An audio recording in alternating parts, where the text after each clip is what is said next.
नमस्कार. नागपुरी मेजवानी चॅनलवर मी पौर्णिमा तुमचं मनापासून स्वागत करते. आज मी तुम्हाला ज्वारीचं हेल्दी, टेस्टी आणि झटपट कमी साहित्यात होणारं असं सूप दाखवणार आहे. या सूपासाठी आपण फोडणी वगैरे काहीही करणार नाही आहोत. ऑइल फ्री असं हे सूप आहे. तेलाचा, तुपाचा अजिबात वापर करणार नाही आहोत. चला मग सुरुवात करूया सूप बनवायला.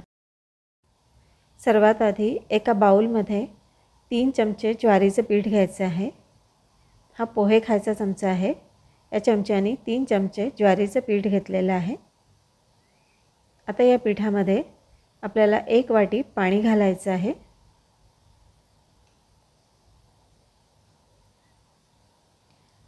पाणी घातल्यावर हे छान मिक्स करून घ्यायचं. पिठाच्या अजिबात गाठी राहता कामा नये.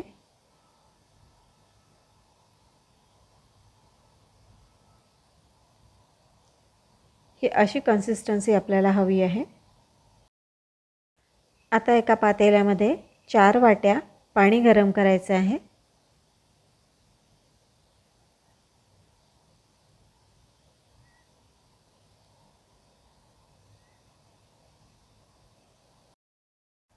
पाणी थोडं उकळायला लागलं की मग बारीक चिरलेल्या गाजराच्या फोडी घालायच्या. थोडे हिरवे मटर घालायचे. तुम्ही तुमच्या आवडीच्या कुठल्याही भाज्या यात घालू शकता. फुलकोबी घालू शकता किंवा मक्याचे दाणे घालू शकता. आता यात 1 टीस्पून एवढी भाजलेल्या जिऱ्याची पूड घालायची. आता यात थोडंसं तिखट घालायचं.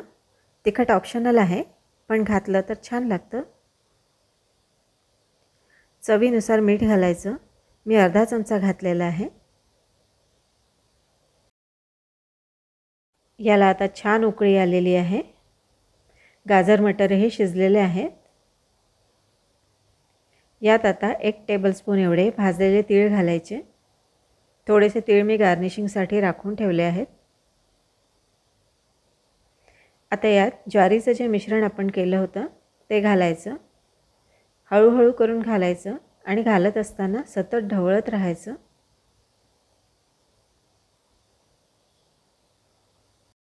हे आता छान मंद आचेवर उकळू द्यायचं.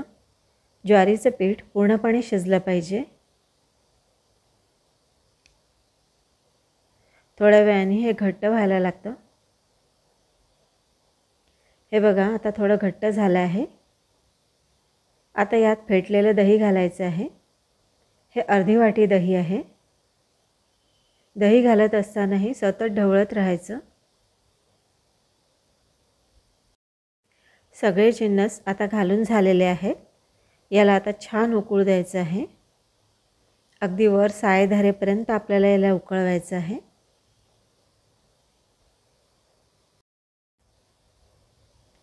हे बघा आता याला साय धरायला लागली आहे.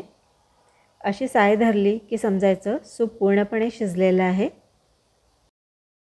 ज्वारीचं गरमागरम आणि पौष्टिक असं सूप आता सर्व करण्यासाठी रेडी आहे.